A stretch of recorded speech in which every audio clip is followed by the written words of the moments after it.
Hello, hello. I'm here to share some cosmic wisdom with you for the upcoming astrological month of Virgo. The sun moves into Virgo on August 22nd this year. Happy birthday to all my Virgo babies. So Virgo is the archetype of discernment and analytical kind of clarity. Um, Virgo likes everything to be exactly right. And there's a sense of perfection. There's a right and there's a wrong. There's a black and there's a white. There's a good, there's a bad. There's a place for everything that is very specific. Virgo is very, very keen and detail oriented in the way it analyzes and sorts information.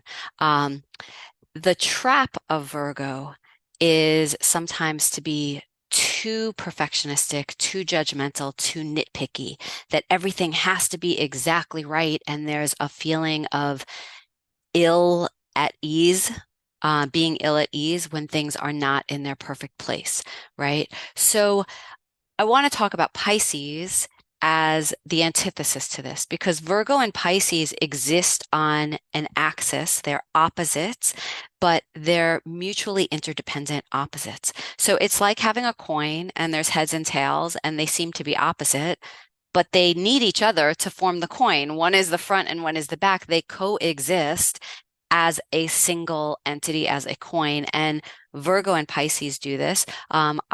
Obviously, in astrology, along the zodiac, every sign has its mirror. But let's just stick with Virgo Pisces for this month since that's what's relevant. So Pisces is Virgo's opposite in a lot of way, where Virgo is an earth sign and it's very tangible and material and practical. And I need to manage the exact specific, circumstances. Pisces is transcendent. It's of the soul, it's more spiritual. And it's a water sign, which allows things to flow. Where Virgo wants to control things in a very real, physical way, Pisces is more of the let me have some faith and trust and surrender, and I'll be taken where I'm meant to be taken. It very much connects back to the Tao. In the Tao Te Ching, there's one of the primary teachings is that we find peacefulness and in ourselves, in the world, harmony, contentment when we allow ourselves to align with and trust in the natural flow of reality versus resisting it, forcing it, trying to control it. So, this is the lesson of the Virgo Pisces dynamic. What I really want to talk to you today about is falling into what are sometimes called cognitive distortions or thinking traps. So, Virgo is ruled by Mercury. It's a sign of the mind. So even though Virgo is an earth sign and it's very practical, tangible, it's very much about the mind. How is the mind sorting what is right and practical, right? A thinking trap associated with Virgo is thinking in absolutes, right? That it's either this or that.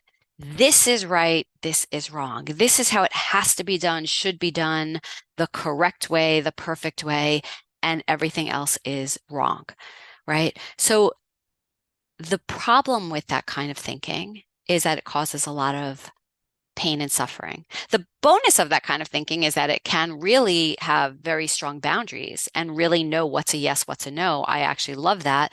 Pisces, on the other hand, is boundless, boundaryless, and often has a problem kind of discerning self from other, its own yes and no.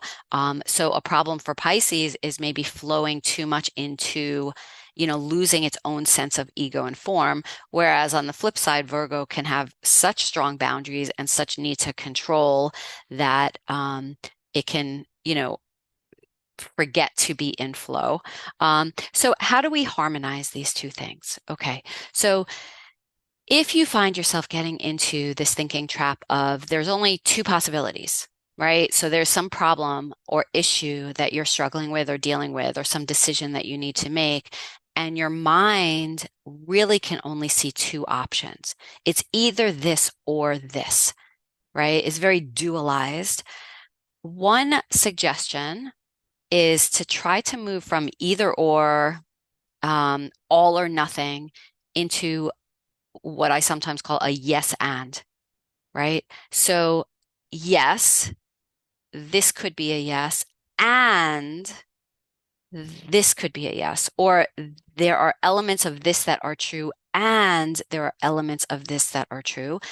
But even more than just giving a yes and to the two options, the Piscean, more expansive way to explore any circumstance or set of choices is to ask what else might be true.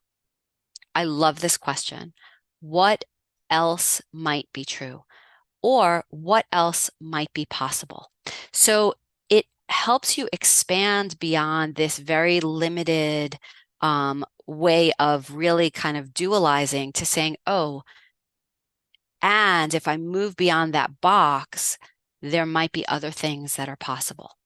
Um, I think sometimes we have to train ourselves to do that, to really brainstorm and vision bigger than what we imagine, um, is available to us, right? It's like a muscle that we need to practice. Coming up with, okay, and what else? What else? What else? What else could be possible? Now, that doesn't mean you're going to pursue all the possibilities, but it adds nuance, right? Because the problem with black and white thinking is it often feels like a zero-sum game. Like there's like if I choose this option, then I'm walking away from this, and that's there's sacrifice involved. It's funny actually, because Virgo is very associated with sacrifice, right? This sense of I'm going to manage things and be so helpful and be of service, but it's at some sacrifice to me, right? That if I pursue one option, that means the end and death of all other options. But the Piscean, kind of more expansive, in Kabbalah, we call this mochin de gadlut, right? So mochin de katnut is a consciousness that is very small, right? That we're very limited and we're boxed in what we think is possible. Mochin de gadlut is a bigger, wider, broader consciousness that allows for other things to be possible than are immediately evident, right? Maybe we need to dream on it, vision on it, pray on it, meditate on it, look for signs outside of ourselves, within ourselves, that there's a deeper wisdom or perspective. This is why I love astrology, because astrology gives a literally cosmic perspective, gets us out of our own body, our own, experience in this moment, and takes in the perspective of like what's happening in the universe on a universal level. What is my soul being called to learn and grow around, right? That's a mochin de gadlut. So when you're stuck in this thinking trap of it's either this or that, maybe you do this on your own with a journal, a pen and paper. Maybe you do this with a friend and have a conversation. Maybe you do this with a coach, and you start just brainstorming what else could be true? What else could be true? What else could be true?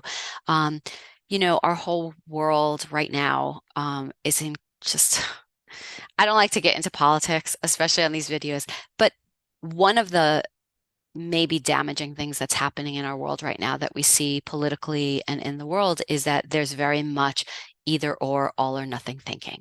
I'm right, you're wrong. My narrative and perspective is the right one and yours is the wrong one. And there's such a lack of subtlety and nuance and other possibilities.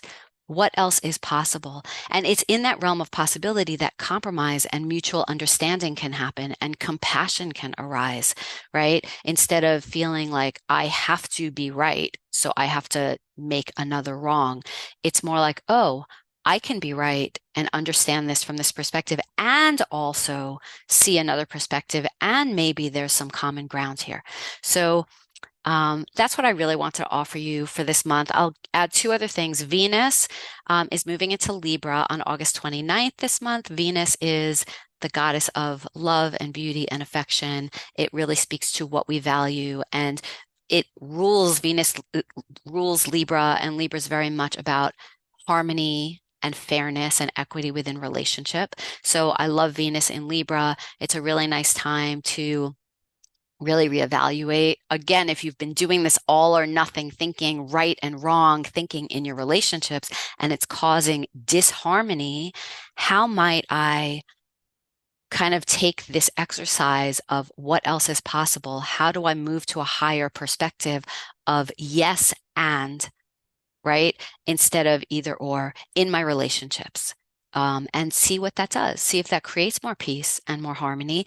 The other thing is that Mars is moving into Cancer on September 4th.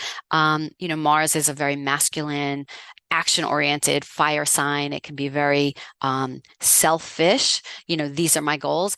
It doesn't necessarily love to be in Cancer, which is a very feminine moon-ruled sign, which is about compassion and protection and holding space for others. But I like Mars in Cancer because for me, it really speaks to the archetype of I will fight for and defend my family, those closest to me, those I love. It is very much about having goals around home, family, parenting, as well as self-care, nurturing your own needs, right? That I will defend for what I need. So that might add another layer of whatever your goals are this upcoming month. It's a back to school month. So I don't know if you have kids in school or if, your work schedule changes, summer ends, and we're all back into kind of a crunch mode.